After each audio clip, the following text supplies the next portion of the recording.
Yeah, right here, great. All right. Good morning, everybody. Miss Kathy is on vacation, and usually I do this when she's not here. I know she does a great job, so I don't want to upstage or anything. Not that I would, but you never know.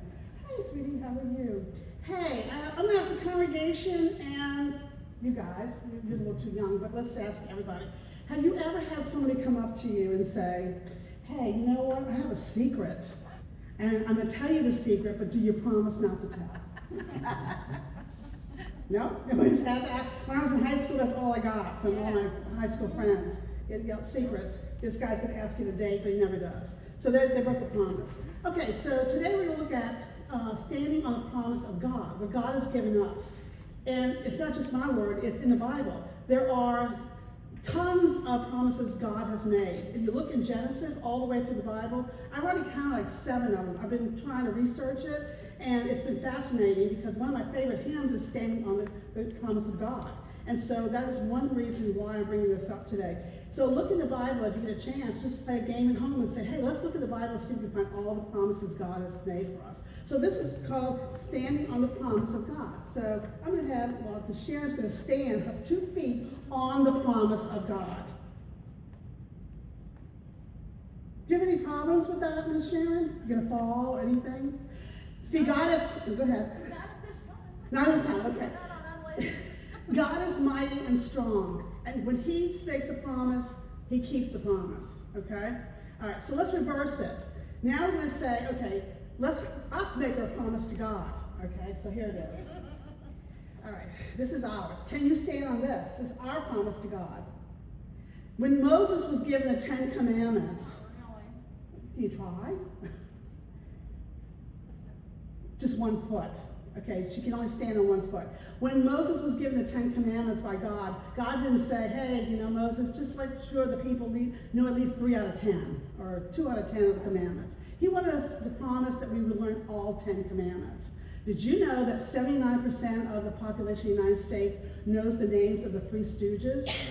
Larry, Curly, and Moe. Did you know that 59% know the names of all the Brady Bunch gang? But only 14% know the commandments, even if it's posted. It's posted in a lot of places. Even in schools now they're posted. But people can't tell you what they are. It's kind of sad, isn't it? So we're standing on the promises. So we need to promise God that we should obey. I know I'm guilty of not obeying all the commandments. I mean, probably this week alone. But 3 out of 10 is not a good rate. We need to have 10 out of 10. We need to promise God. I'm going to tell you a very short story about promises and how people make deals with God.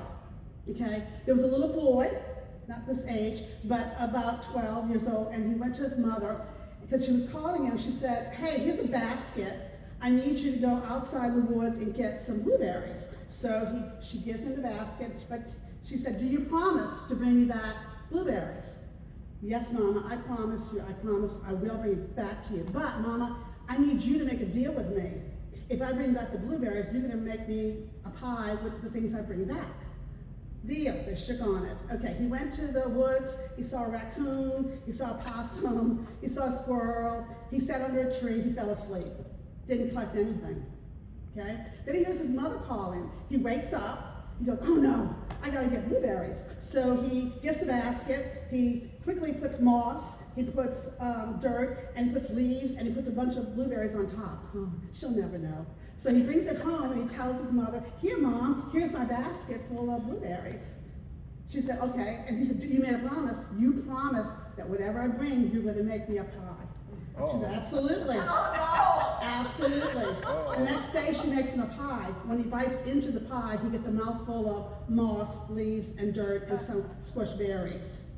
Okay, so that's a promise that, you notice his mother kept the promise, but he did not. And sometimes we do the same thing. I know I make promises to God, if you do this for me, I'll do this, but you shouldn't make promises like that.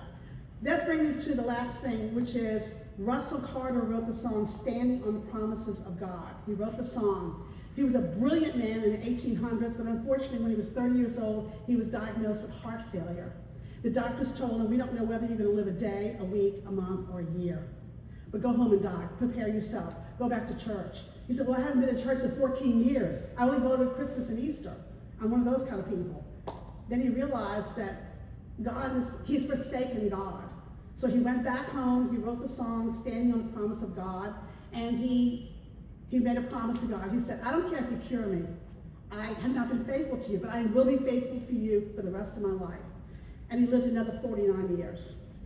He called the power of prayer, and that's what he did every day. He prayed every day on his hands and knees. He prayed to God and didn't ask for any favors at all. Some promises are easy to take and some are not. The greatest promise we have was Jesus. And we always go back to him. But look at the Bible and see all the promises God has made. During the offertory, I'm going to play the song, Standing on the Promise of God. Okay? And y'all have a blessed Sunday. Thank you.